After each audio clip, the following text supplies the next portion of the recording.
That's our helicarrier, and we're going to protect it together in this video. So usually when I do these videos about war defense, we usually walk through my defensive teams that I am using currently, and we talk about the whys and what fors.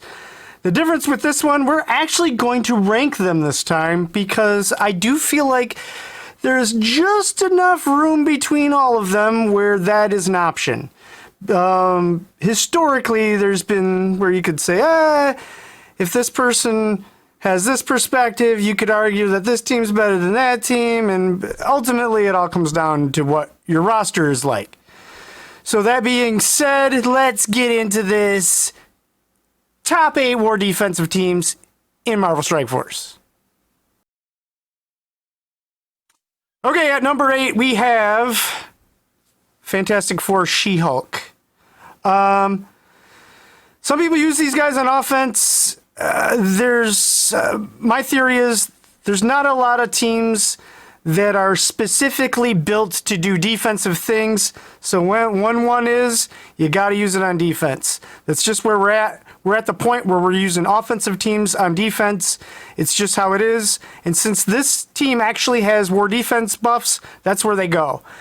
However, they do come at number 8 for a reason, because they can be countered by themselves, which is usually what is used on them. So Fantastic Four Ultron, that's the counter. It's usually you can punch up on it. It is what it is. You might luck out and people might try other things on it. You never know. You might be facing an alliance where I've seen trends where everyone's using the exact same teams on defense. It's really odd, happens sometimes. And I've seen alliances that all have Fantastic Four on defense. So, deserving of the number 8 spot, I think. But yeah, if you, I wouldn't dump a ton of resources into them.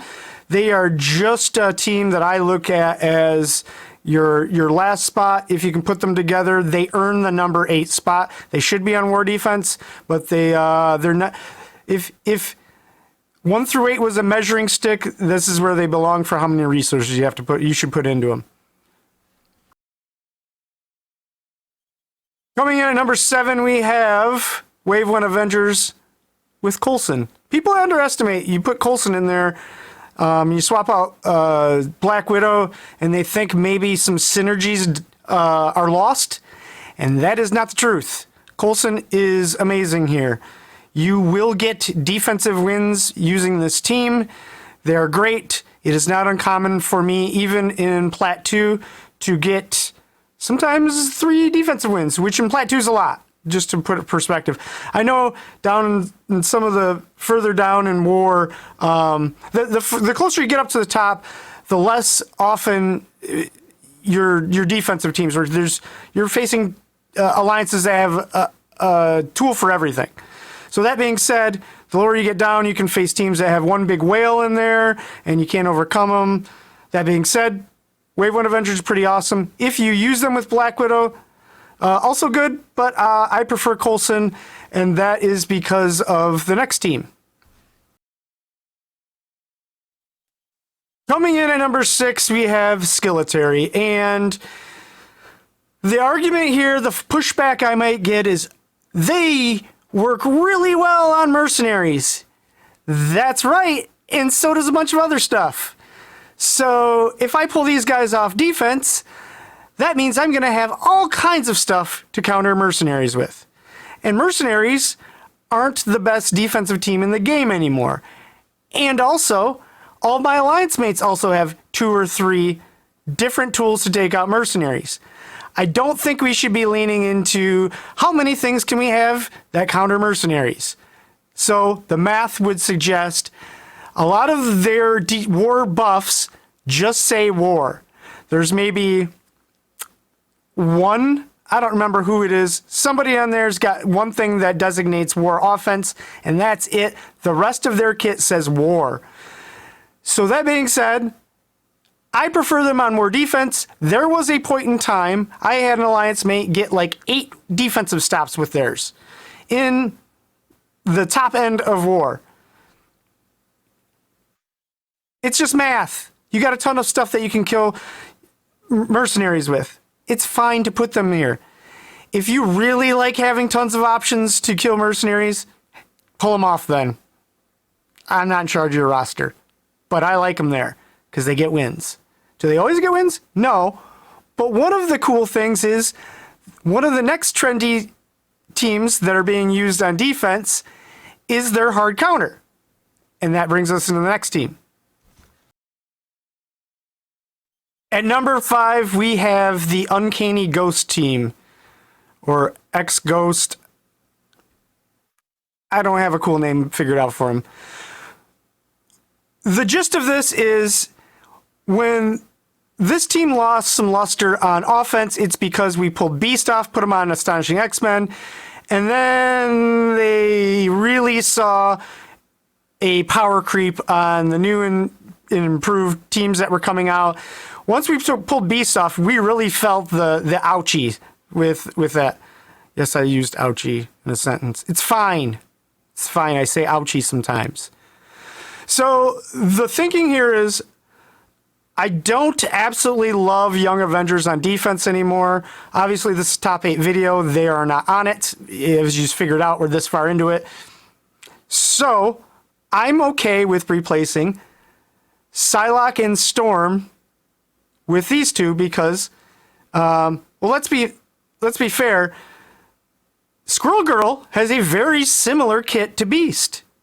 Would you think that she's an adequate replacement for him? I would argue yes. She's got a cleanse, she's got a heal, she does neato things, and she's I think a fair replacement for Beast. Makes sense, huh? Then could you argue that Ghost is a good replacement for Psylocke or Storm? Yep, pretty good. Ghost is awesome. Do the math, throw these guys in, and you will pull Black Orders. Black Orders is a good counter. So you're going to pull Black Orders to kill this. Black Order is the counter for this. That's a win. It's a win. You win if you pull Black Order. Now, there is another counter that can punch up on this. There are a couple things that are... but one of them goes on War Defense. So it's a team that you would have to pull off War Defense and use on offense. And that is Fantastic Four. Fantastic Four will punch up on these guys. It's fine. But like I said, they made the defense video. So when I see these guys on defense, I just use Black Order and move on. Black Order wins. But you use them on defense, they do pull Black Order. And then sometimes people try to pull funny business with them and try to use something they think will work. And these guys, low-key, are very, very dangerous, very deserving to be on this list. This is a great defensive team, just so you know. I've used them lots now, and I have not pulled them off yet. Now, do I miss them once in a while? Because some people use, like I said, some people do use Skillet, like myself, on defense. They are, in fact, the counter, or one of, for Skillet.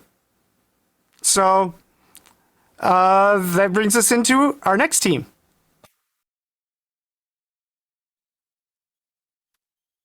Okay, now coming in at number 4 is the Symbiotes. And before you give me any pushback and you say, blah, blah, blah, that's an offensive team, I say the nay. That's how I argue. I say nay. These guys are at a point where they have with the defensive teams that are being used, there's just no obvious thing that there's some, occasionally I will miss them when I have them on defense. That is a sure thing.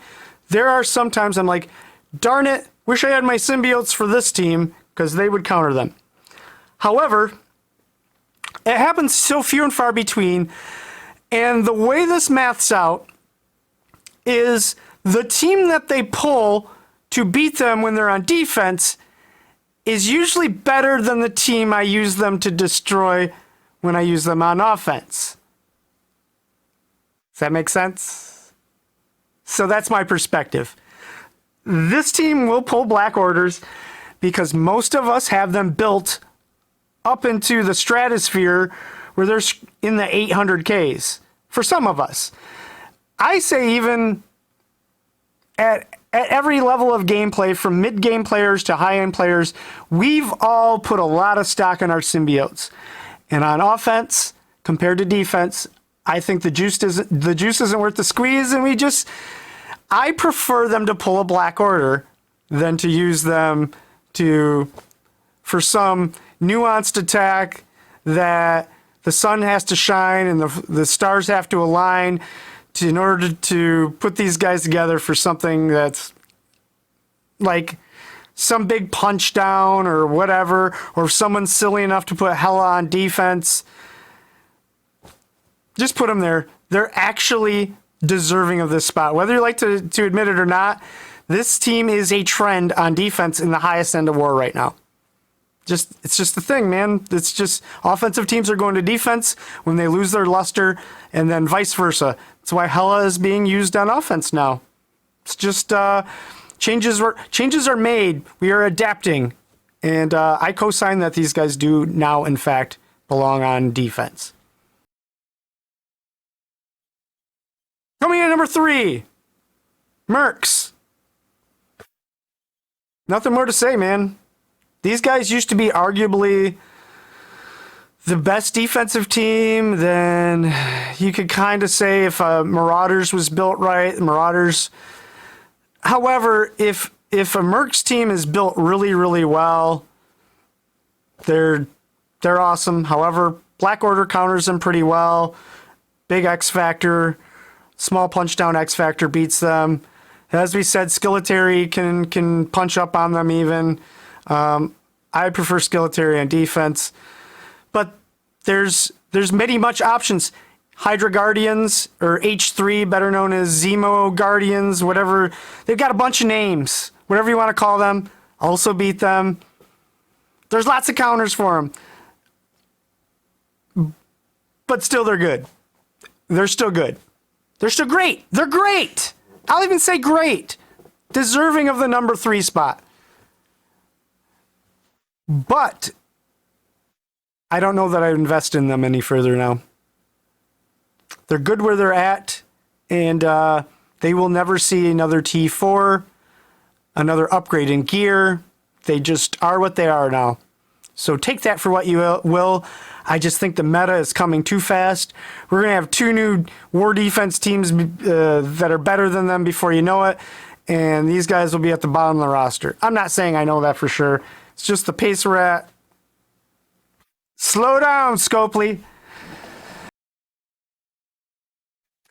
Coming in at number 2, we have Doom Marauders. Now, there is a synergy here with Dr. Doom, Minerva, Strife, where if you burn through Strife, Minerva can put him back up, resurrect him. Ultimately, the whole mechanic here is that you're buying plenty of time for Doom to do explodey boys all over the battlefield. And that's not fun. This team generally earns lots of combat cancels. Is there counters for it? Absolutely. There are counters for X Factor can punch up on these guys. It is what it is. We're in an offensive, except for Heroes for Hire, we're in an offensive themed war now where everything is shifted. There's tons and tons of counters for Marauders, but this is one of the best versions. The Doom Marauders, I love Minerva here. This team, don't sleep on them, they're amazing. The only other team I would argue that is tied would be Brotherhood 2.0 Marauders. Also really, really good. Also deserving of the number 2 spot. Comes down to flavor. My preference is, because Brotherhood 2.0 is an offense team and Marauders are a defense team, I would prefer to keep it that way. Once we start doing things where we combine and start making Brotherhood 2.0 Doom, and then that means that I guess we could still use the regular Marauders, put that team back together. There's a zillion counters for that. This one's strong, and I still get to keep my Brotherhood on offense. That's my perspective. Some people really think that Brotherhood 2.0 is the bee's knees with Doom on it. I don't argue that. They're great. This team has a ton of sustain, though, because of all the healy boys. They get lots of heals. So the idea that you can get combat cancels and keep your team together instead of sending in a sack team, even if necessary, on Doom. The Doom Brotherhood 2.0 doesn't quite have to sustain. You can take out one or two, be happy with it, go back in. Whereas this team, you might not get any ground, and you might just have to combat cancel, start over, which those are bigger wins to me. Whatever. It's up to you, whatever your roster is. Maybe your Brotherhood is set up in a way where you prefer that. I don't. I rather do this. Yeah, to each their own. What do you have to say?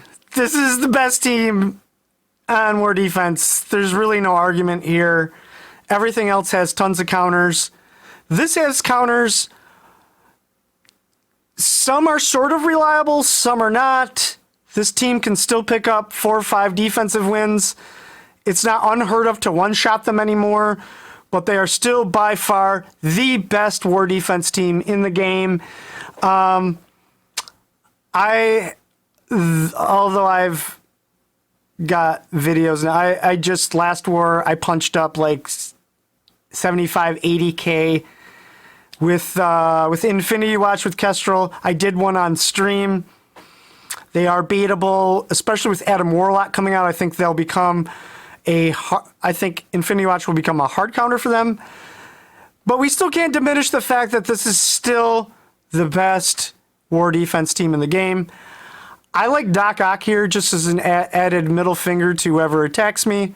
This team has also, full transparency, been one-shot before.